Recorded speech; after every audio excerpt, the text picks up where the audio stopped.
Bien, alors on est aujourd'hui donc le 19 Tishri, et on est en plein milieu de la 22e épître de Igrot HaKodesh, troisième partie du Tanya. On avait vu hier que le Hadmour Hazaken nous avait exhorté en fait les Chassidim à faire très attention à la prière, donc le service du cœur, de manière à faire en sorte de prier dans de bonnes conditions, mettre en place des personnes qui seraient en mesure de pouvoir faire des prières selon la longueur nécessaire d'une prière, c'est-à-dire en prenant son temps, et donc de bien choisir donc effectivement des personnes qui, pour être Shaliach Tzibor, vont avoir la possibilité de faire une prière digne de ce nom. Voilà, et que si ces personnes sont obligées de partir travailler, eh bien, il est mieux pour eux de ne pas venir en tant que Shaliach Tzibor, car la prière est un moment important de communion entre les Bnei Israël et Akadosh Baruch Hu. Et donc, il nous demande de faire très attention à ce sujet et de prendre toutes les forces nécessaires que peut nous apporter la prière. Maintenant, dans cette deuxième partie de cette 22e épître, l'Admor Hazaken va nous parler maintenant d'une mitzvah essentielle qui est, si on peut dire, la colonne vertébrale de toute la Torah, qui est la mitzvah de Ahavat Israël. Et donc, il va aussi exhorter donc les chassidim ainsi que bien sûr tous les juifs en général, puisque tout le monde est un chassid qui s'ignore, donc à participer donc aussi à cette prise de conscience et à faire des efforts dans ce sens. Donc voilà les mots immédiatement donc de la suite de l'épître.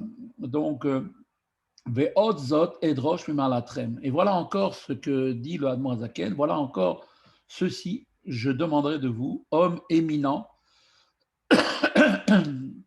concernant les questions précédemment abordées qui se rapportent à la relation entre l'homme et Dieu. Rabbi Shneur Zalman s'est contenté de rappeler et de répéter quelque chose, mais lorsqu'il est question maintenant de relation entre l'homme et son prochain, eh bien c'est une demande sur laquelle effectivement il a une insistance sur cette demande qu'il formule. Qu'est-ce qu'il dit? Chez l'Oléachlir d'ivrei achichem, acharechem, ne pas jeter derrière vous mes paroles, c'est-à-dire prenez-les vraiment donc très sérieusement, mettez-les en application. Asher ararti siach liot kol ish yachar veoler betomo, par lesquels j'ai formulé la requête que tout homme se doit soit droit et avance dans l'intégrité. Pourquoi? Car Dieu a fait l'homme de par nature pour être droit. Cela est rapporté donc dans l'Ecclésiaste du roi Shlomo Ameler.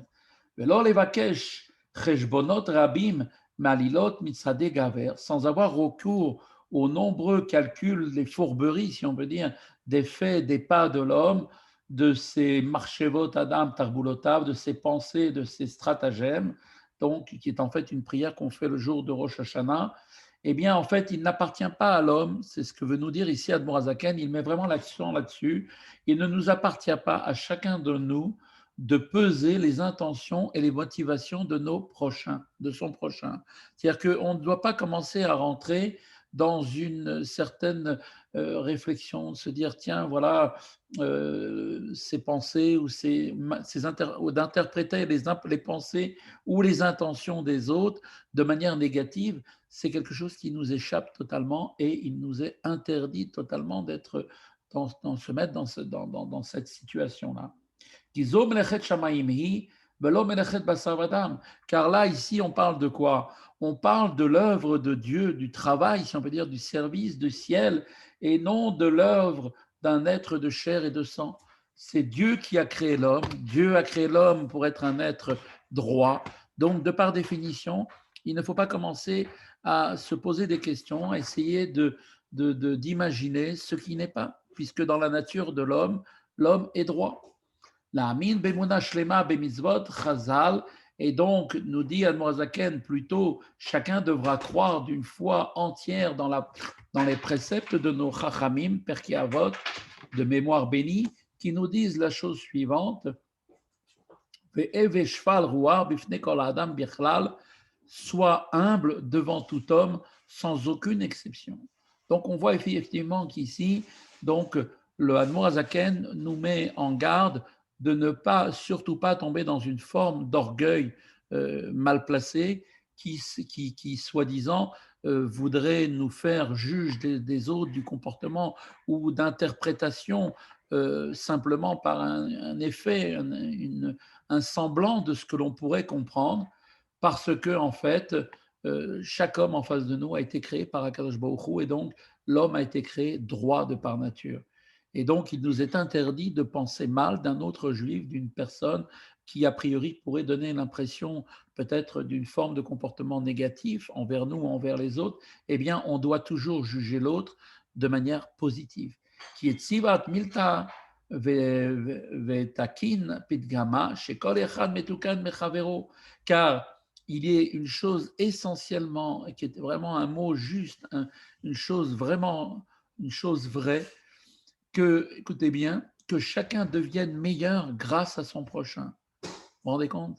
Ça veut dire que, étant donné que chacun possède des qualités qui lui sont propres, l'unité entre eux leur permet de se compléter et de se bonifier l'un à l'autre au contact de l'autre. Et c'est ça la le grand secret de la réussite, de l'unité.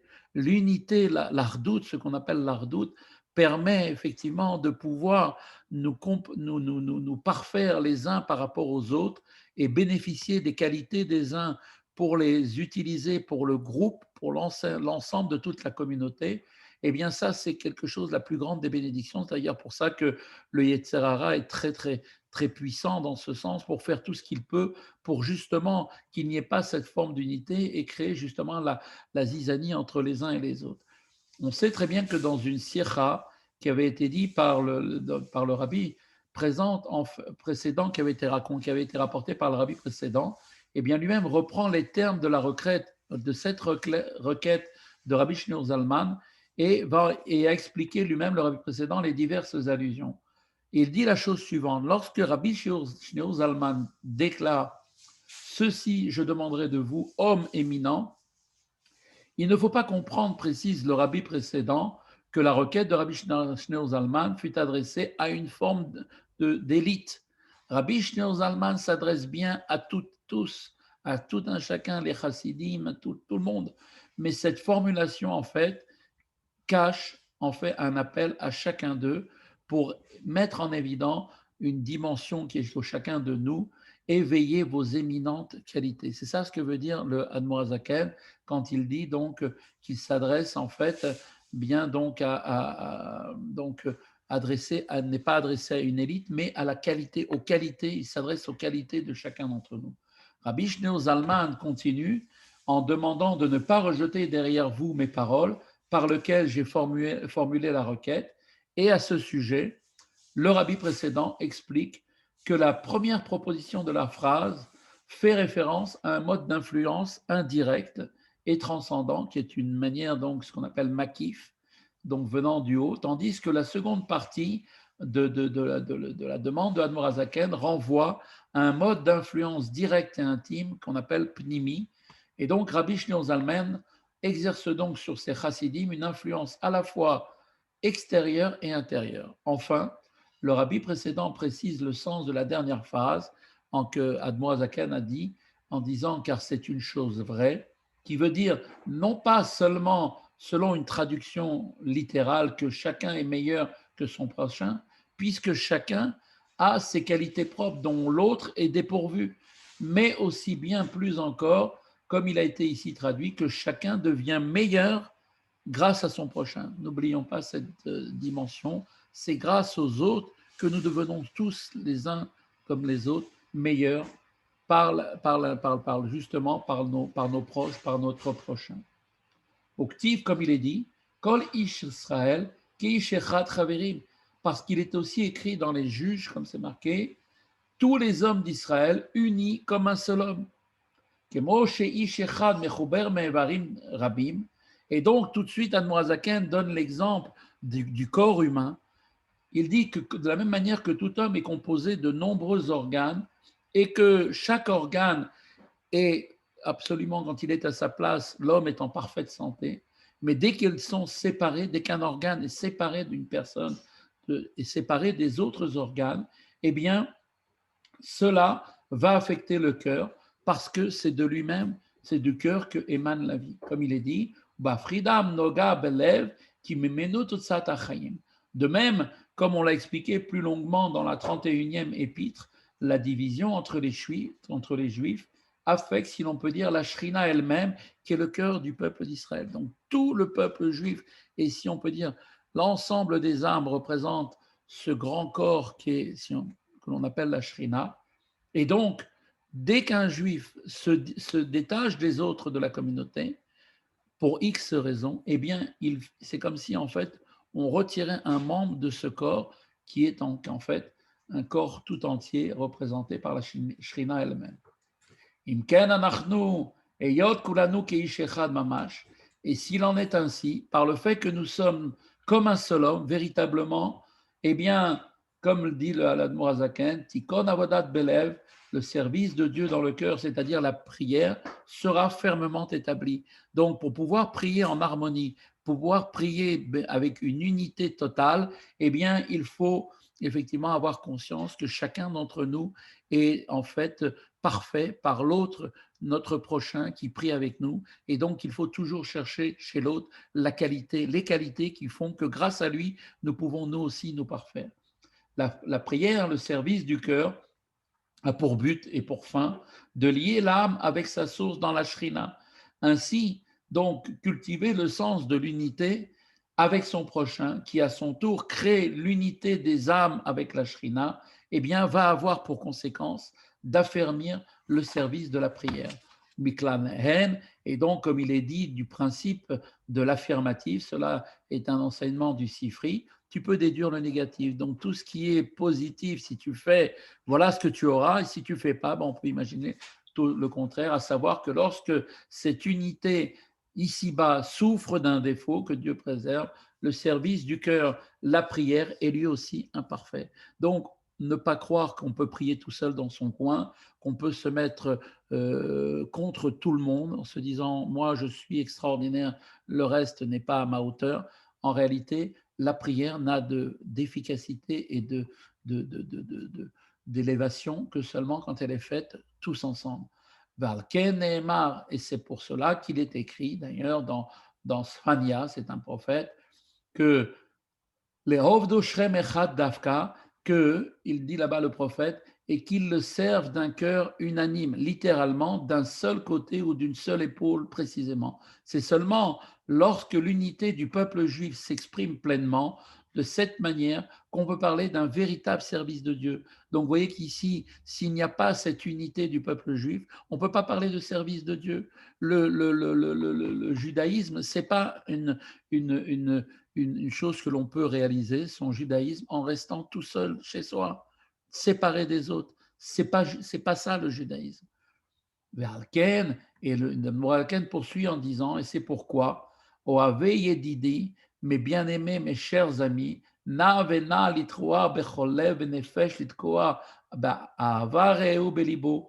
Je vous en prie encore, nous dit Admorazaken, encore et encore, que à chacun d'entre vous devrait de tout son cœur et de toute son âme pour ancrer l'amour du prochain dans son cœur.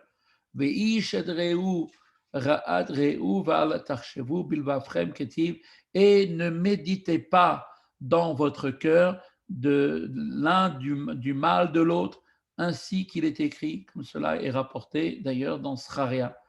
L'autre allait à lève leolam, et bien plus, nous dit Admorazaken, que pareille chose ne monte jamais au cœur et à l'esprit, donc de penser mal de l'autre.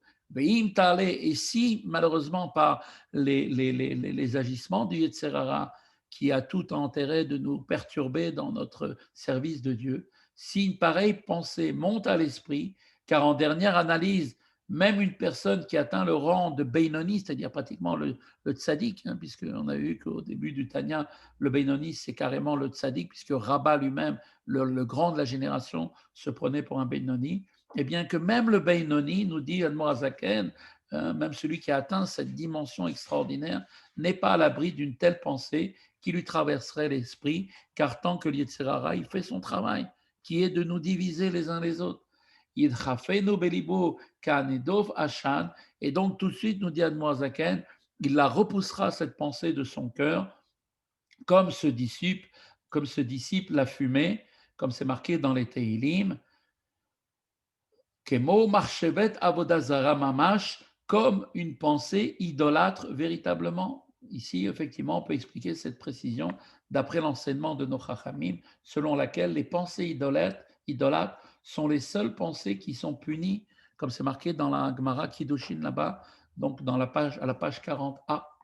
Donc on voit que ne jamais avoir à l'esprit que l'autre en face de nous est atteint de manquement ou de négatif envers l'autre, de voir que le côté positif des autres, les qualités chez les autres, et cela, quand bien même nous viendrait une idée qui serait soumise par le Tserara, on devra la repousser de tout notre cœur, comme ce disciple a fumé, comme une pensée idolâtre véritablement, qui gdola la shonara, keneged avodazara, begilu yarayot beshvichut damim, car la médisance, la shonara, est grave au point qu'elle est grave comme les trois péchés sur lesquels on doit normalement se laisser tuer plutôt que de les accomplir, même si on est effectivement dans une situation de vie ou de mort, eh bien, ces trois péchés sont l'idolâtrie, l'adultère et le meurtre. Eh bien, ces trois-là, on doit se laisser tuer plutôt que de les transgresser. Eh bien, la Shonara, elle, les compose les trois en même temps. Elle représente ces trois péchés qui sont des péchés tellement graves en même temps. Donc, vous voyez, d'où l'importance vraiment de faire le nécessaire pour ne pas rentrer dans une discussion de Lachonara sur un autre juif.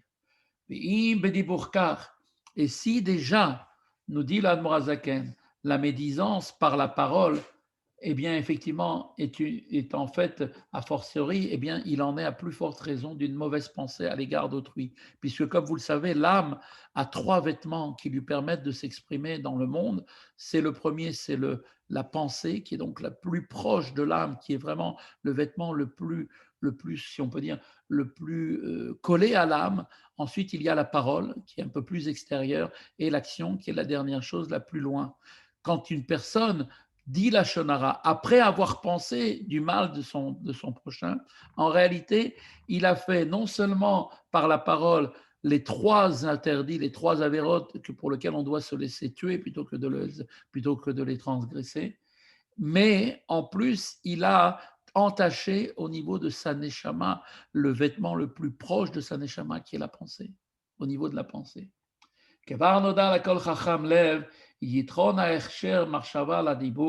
Du fait de toute personne sage sait déjà que la pensée a une force supérieure à la parole dans l'effet qu'elle produit sur l'âme, comme on vient de le dire, puisque la pensée étant collée, si on peut dire, à la neshama, donc elle a forcément une action directe sur la neshama, une impression beaucoup plus forte. En les tov, en les mutav, pour le bien comme pour le mieux. Comme dit effectivement dans le Rabbi renvoie à l'écoute Torah, en fait, concernant le sens de l'expression les moutaves, le mieux est employé ici par antiphrase pour dire pour le bien comme pour le pire. D'accord? Donc, pour ne pas parler négativement, alors on emploie cette manière de parler. On pourrait traduire la phrase ainsi pour le bien, pas comme pour ce qui doit être transformé et devenir meilleur. C'est ça qu'on veut dire ici, pour ne pas parler du mal. Comme la parole, la pensée est un vêtement de l'âme. La pensée est cependant unie, beaucoup plus intimement liée à l'âme que la parole. Pour cette raison, premièrement, l'âme est sensiblement plus marquée par des bonnes ou mauvaises pensées que par des bonnes ou mauvaises paroles, qui est un peu plus loin, ou par troisième et deuxièmement, l'activité de la pensée s'exerce constamment. Un homme pense tout le temps. Tant qu'il est en réveillé, sa pensée ne s'arrête pas. Donc, elle est complètement liée avec sa neshama. Tout comme celle de l'âme, alors que concernant la pensée, il y a un temps pour parler, il y a un temps pour rester silencieux, comme c'est marqué dans l'Ecclésiaste. Et Dieu qui est bon, qui bénit son peuple dans la paix, Yassim alechem shalom vechaim ad haolam, Admorazaken nous bénit en nous disant Dieu dispensera sur vous la paix et la vie pour l'éternité, kenefesh ohev nafsham belev nefesh, car c'est le souhait que dit l'Admorazaken en parlant de lui-même, c'est le souhait de celui qui vous aime de tout son corps et de toute son âme. Voilà, donc aujourd'hui, donc le cours s'arrête.